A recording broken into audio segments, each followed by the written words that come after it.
Audio Jungle.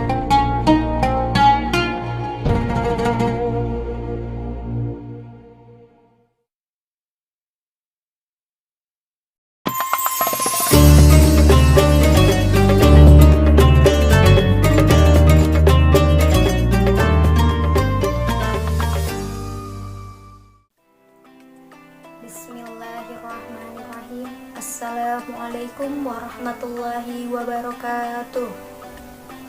Alhamdulillahirabbil alamin wassalatu wassalamu ala asrofil anbiya'i wal mursalin sayyidina Muhammadin wa ala alihi washabihi ajma'in. Rabbi shrahli sadri wa yassirli amri wahlul 'uqdatam min lisani yafqahu qawli amma.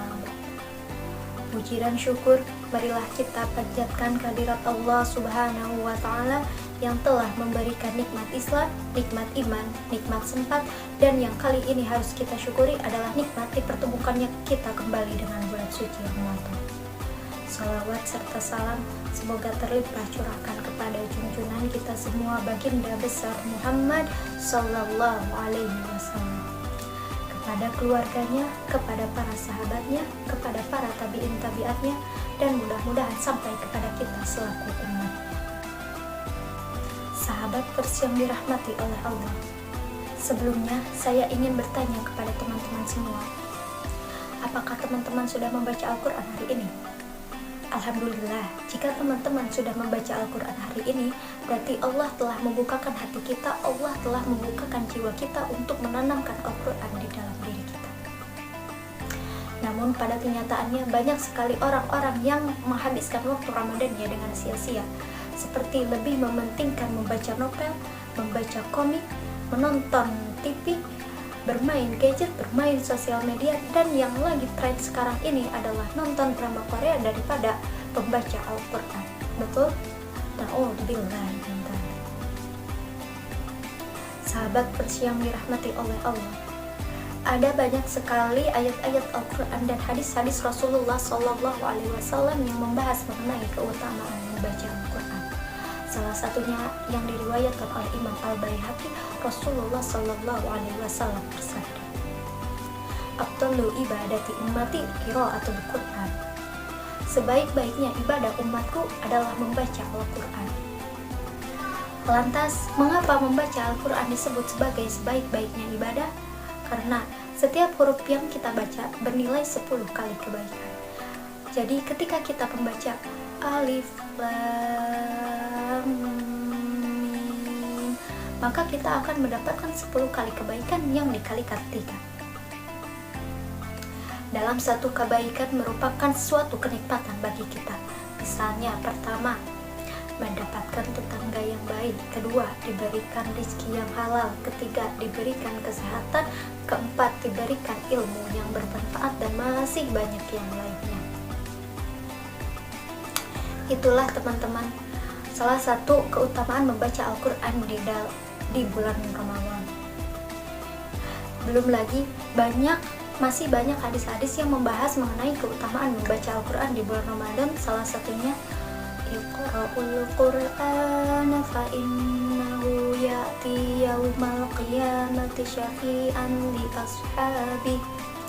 Bacalah Al-Quran, sesungguhnya Al-Quran akan datang pada hari kiamat sebagai syafaat bagi para pembacanya. Yang akan menolong kita bukanlah ibu kita, yang akan menolong kita di hari kiamat bukanlah ayah kita, yang akan menolong kita di hari kiamat bukanlah pasangan kita, walaupun di dunia dia berkata akan bersama-sama sehidup semati. Namun pada kenyataannya ketika kita dibangkitkan dari alam kubur, yauma yafirrul mar'u min akhihi wa ummihi wa abihi wa sahibatihi wa banihi likulli imri'in minhum yauma idzin sya'nun yughnihi. Hari di mana seseorang sahabat meninggalkan sahabatnya, di mana ayah dan ibu meninggalkan anak-anaknya, pasangan lari dari pasangannya.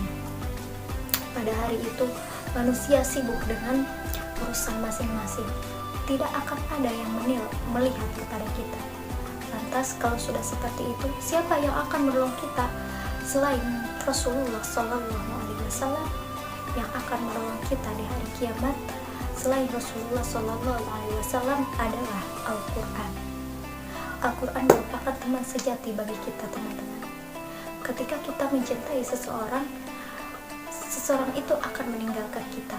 Ketika kita meninggal pun, dia tidak akan menemani kita di alam kubur. Kita akan sendiri di alam kubur, teman-teman.